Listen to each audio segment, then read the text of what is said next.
Hello guys, welcome back to my channel. ഇന്ന് ഞാൻ പരിചയപ്പെടുത്താൻ പോകുന്നത് ഞാൻ സ്ഥിരമായി കഴിക്കുന്ന ഒരു സപ്ലിമെൻറ്റിനെ പറ്റിയാണ്. ഇതെന്ന് പറയുന്നത് ബാബോബാബ് എന്ന് പറഞ്ഞൊരു ട്രീ ഉണ്ട്. ആ ട്രീൻ്റെ ഫ്രൂട്ട് ഡ്രൈ ചെയ്തിട്ട് പൗഡർ ആക്കിയിട്ടുള്ള ഫോമാണ് നമ്മൾ ഉപയോഗിക്കുന്നത്. ഞാൻ റെഗുലറായിട്ട് ചില 1 ടീസ്പൂൺ ഞാൻ ചിലപ്പോൾ ഫുഡ് കഴിക്കുമ്പോൾ ഇതിൻ്റെ കൂടെ ചേർത്ത് കഴിക്കും. പിന്നെ വെള്ളത്തിൽ കലക്കിയോ അല്ലെങ്കിൽ ജ്യൂസിൻ്റെ കൂടെയോ എങ്ങനെയാണെന്ന് വെച്ചാൽ സ്മൂത്തീൻ്റെ കൂടെയൊക്കെ ഞാൻ മിക്സ് ചെയ്ത് എങ്ങനെയായാലും ഞാൻ ഡെയിലി കഴിക്കുന്നുണ്ട്.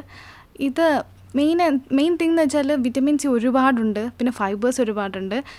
വിറ്റമിൻ സി ഒരുപാടുള്ളതുകൊണ്ട് തന്നെ നമുക്ക് ഇമ്മ്യൂണിറ്റിക്ക് ഭയങ്കര യൂസ്ഫുള്ളാണ്.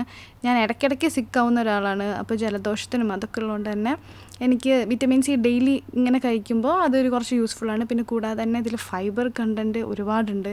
അപ്പോൾ ഭക്ഷണം കഴിക്കുമ്പോഴും ഫൈബേഴ്സ് ഉള്ളതുകൊണ്ട് തന്നെ ഡൈജസ്റ്റീവ് ഹെൽത്തിനും എനിക്ക് ഒരു യൂസായിട്ട് തോന്നി. ഈ സപ്ലിമെൻറ്റ് ആരെങ്കിലും കഴിച്ചിട്ടുണ്ടെങ്കിൽ ഒന്ന് കമൻറ്റ് ചെയ്യണം. കൂടാതെ തന്നെ എൻ്റെ ചാനലൊന്ന് സബ്സ്ക്രൈബ് ചെയ്ത് തന്നെ സപ്പോർട്ടും ചെയ്യണം. So thank you, bye bye.